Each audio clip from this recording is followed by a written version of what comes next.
அனைவருக்கும் வணக்கம். Welcome to our sweet channel. இன்றைக்கி சண்டே ஒரு பயனுள்ள தகவல் நிகழ்ச்சியில் நம்ம பார்க்கக்கூடிய டாபிக் அப்படின்னா, ஒரு மனிதன் ஏன் நன்றி உள்ளவராக இருக்கணும் அப்படிங்கிற டாபிக். இதுவும் என்னோட நண்பர் ஆண்டனி ராஜா தான் கேட்டிருந்தான். ஸோ அவருக்காக மற்றும் எல்லோருக்காக பதிவு தான் இந்த பதிவு. முதல்ல நன்றி உணர்வு அப்படிங்கிறது என்ன? நான் ஏற்கனவே கிராட்டிடியூட் பற்றி நான் ஒரு வீடியோ போட்டிருக்கேன், ஏற்கனவே அதை பார்க்கலாம். ஸோ நன்றி அப்படிங்கிற ஒரு விஷயம் வெறும் சொல்லால் சொல்லக்கூடியதோ தேங்க்யூ அப்படிங்கிறது மட்டும் இல்லை.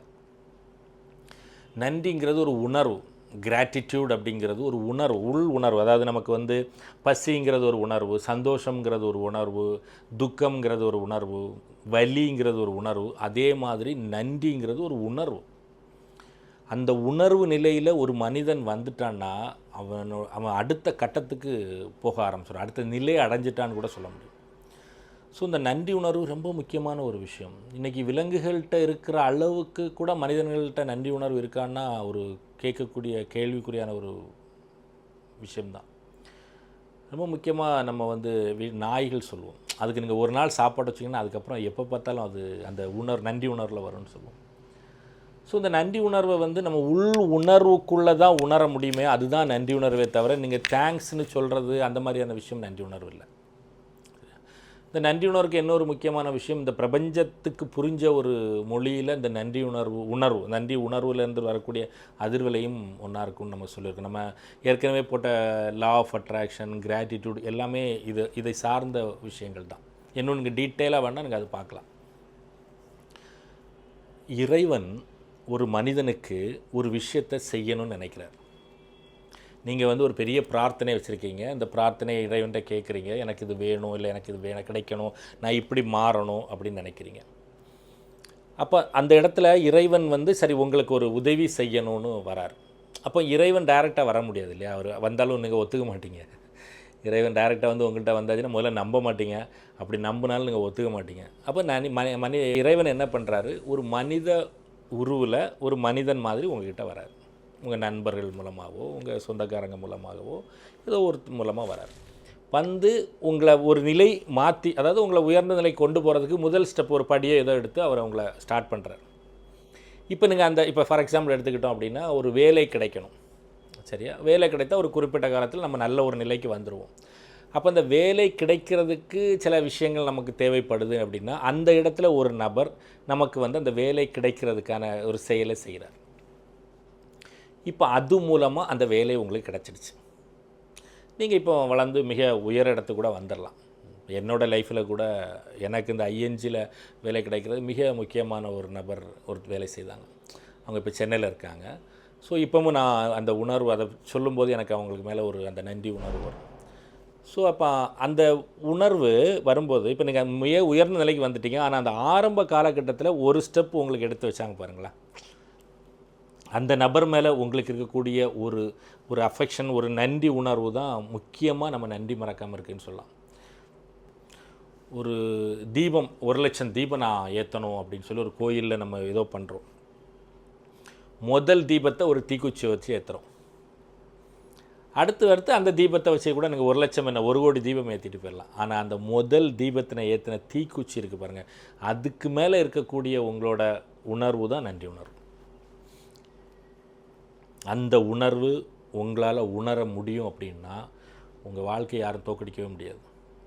ஏன்னா அந்த ஃபஸ்ட்டு மனிதனுக்கும் அப்படி தான் நான் சொன்னேன் இல்லையா, ஒரு ஜாபாக இருக்கலாம், இல்லை ஒரு படிப்பு, அவர் என்ன படிக்கணுன்னே தெரியல, வீட்டில் அப்படியே உட்காந்துருக்காங்க, பையனை எங்கேயா கொண்டு போகணும், அந்த நேரத்தில் ஒருத்தர் வரார், நீங்கள் இந்த இடத்துல இதில் சேர்க்கலாம், அது நல்லாயிருக்கும் அப்படிங்கிறாரு, அதில் போகிறாரு, அவர் உயர்ந்த நிலைக்கு போயிடுறாரு.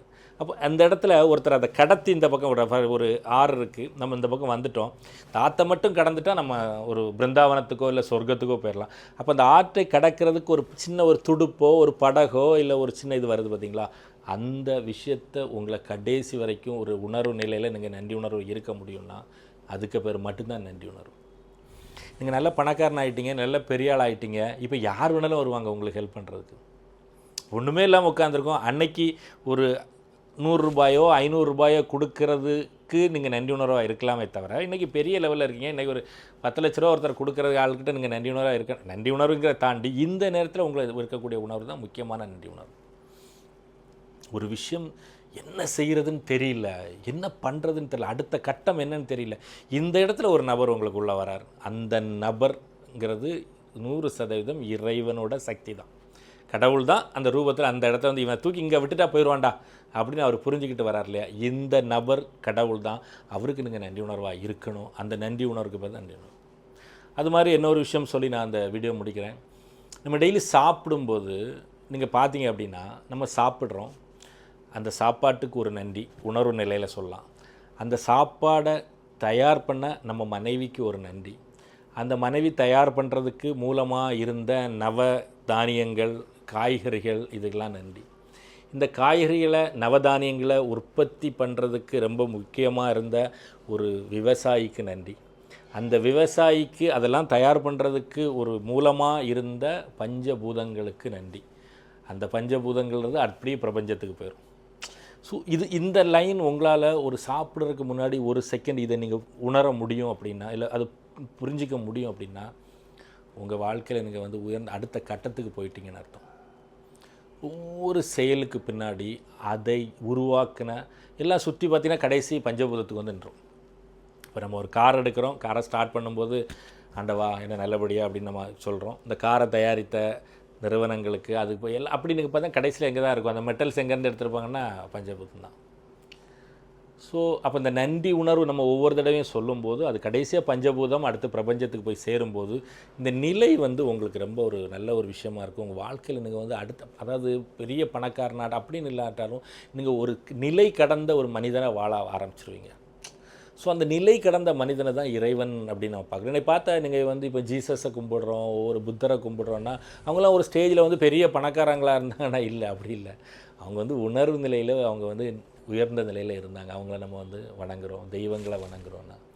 ஸோ கண்டிப்பாக மனிதன் எந்த நிலையில் இருந்தாலும், கஷ்டத்தில் இருந்தாலும், சந்தோஷமாக இருந்தாலும், துக்கத்தில் இருந்தாலும், அவருக்காக யார் ஒரு செயல்கள் செய்ததில் நமக்கு வாழ்க்கையில் ஒரு மாற்றம் வந்ததோ, இல்லை ஒரு படி நம்ம உயர்ந்திருக்கோமோ, அவங்களுக்கு எல்லாருக்குமே நம்ம நன்றி உணர்வாக இருக்கணும். முக்கியமாக ஆசிரியர்களுக்கு, பெற்றோர்களுக்கும் நம்ம நன்றி உணர்வாக இருக்கும்போதே அது உங்கள் வாழ்க்கையை அடுத்த கட்டத்துக்கு உயர்த்தும் அப்படின்னு சொல்லி, இந்த பிரபஞ்சம் உங்களுக்கு எல்லா செல்வங்களையும் வழங்கட்டும். என்றும் அன்புடன் கண்ணன் ராஜகோபால். நன்றி, வணக்கம், தேங்க்யூ.